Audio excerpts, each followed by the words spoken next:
kita mau lagi-lagi Detikers ngebahas tentang, rekonstruksi oh ini kelanjutannya sebetulnya, kemarin itu kan tentang pelecehan seksual oleh pria difabel. Nah sekarang Polda NTB itu akan melakukan rekonstruksinya gitu, supaya dijelasin gimana caranya dan kronologinya seperti apa. Mas Edi, apakah sudah bisa mendengar kami di studio? Bisa.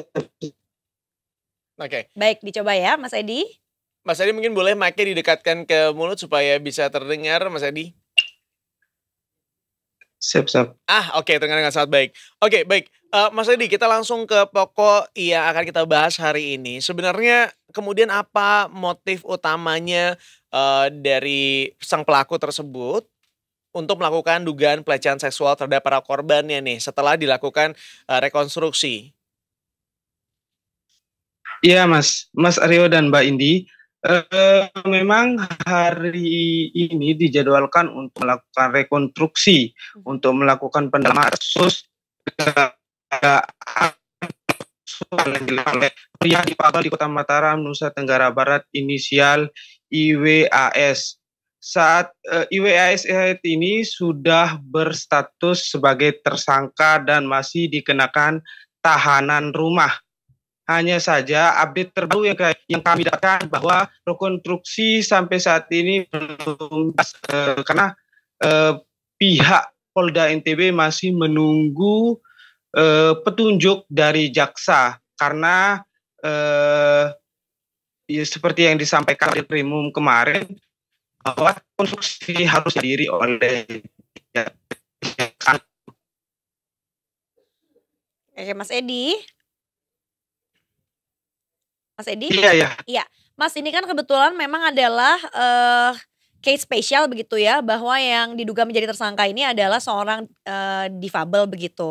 Apakah mungkin ada langkah-langkah yang memang akan diambil oleh pihak kepolisian dari Polda NTB terutama untuk memastikan nih bahwa nanti hak-hak inisial IWAS ini sebagai penyandang disabilitas itu tetap terpenuhi nih Mas Edi selama proses untuk hukumnya yang berlangsung? Iya Mbak. IWAS ini sendiri sudah sebagai tersangka sejak beberapa waktu yang lalu ya. Hanya saja IWAS ini tidak ditahan karena yang bersangkutan tersangka ini diberikan hak spesial begitu untuk memenuhi hak-hak dia sebagai penyandang disabilitas begitu. Seperti diberikan dan khusus dari Komisi Daerah Nusa Tenggara Barat itu. Oke, Mas Edi kemudian apabila menjadi tahanan rumah siapa yang mengawasi nih? Apakah memang ada utusan khusus untuk mengawasi orang yang menjadi tahanan rumah tersebut? Ya, untuk saat ini memang tersangka masih dalam pemantauan pihak kepolisian dan Komisi Difabel Daerah Nusa Tenggara Barat begitu. Memang kemarin tersangka juga sudah diperiksa sebagai tersangka di Polda Nusa Tenggara Barat dan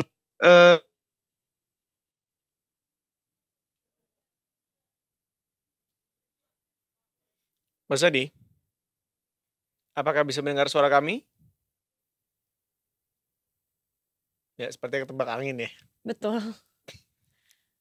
Ya memang kan di NTB juga anginnya pasti kencang sekali ya, terutama pemeriksaan di masih Bali. tetap berjalan dan hari ini juga tersangka didampingi dengan pengacara yang baru hari ini dan sudah kita terima surat kuasa pendampingan dari pengacara yang baru. Itu aja karena pemeriksaan belum selesai, masih tahap proses pemeriksaan sampai saat ini. Terus untuk terkait dengan pemenuhan, salah satu kemarin kita sudah koordinasikan bahwa kita memperhatikan tersangka. Salah satu bentuk adalah tahanan rumah. Sebenarnya ini merupakan bagian dari kami memperhatikan hak-haknya dari pelaku. Kenapa kami perhatikan? Karena memang di Polda, rumah tahanan kita yang terbatas belum menyediakan itu. Salah satunya bentuk adalah kita melakukan tahanan rumah untuk bisa memperhatikan hak dari pelaku itu sendiri. Ya baik. Mas Edi, kita sudah menyaksikan tayangannya tadi ada konferensi pers dari pihak Polda NTB begitu ya. Dan kemudian juga Mas mungkin apakah ada tentang ini Mas bukti-bukti seperti rekaman suara maupun video gitu yang akan digunakan untuk nanti proses hukum untuk terhadap IWAS ini Mas? Iya, untuk bukti video yang beredar beberapa waktu yang lalu di media sosial sudah diserahkan juga oleh pihak pendamping korban kepada penyidik Polda NTB, dan informasinya sudah diuji forensik oleh Polda NTB begitu. Ya. Baik, berarti saat ini hari ini akan dilakukan rekonstruksi, betul ya Mas ya? Iya, begitu. Oke. Oke. Kita tunggu kabar selanjutnya kalau begitu Mas Edi. Terima kasih banyak untuk laporannya. Siap. Iya. Terima kasih Mas Edi.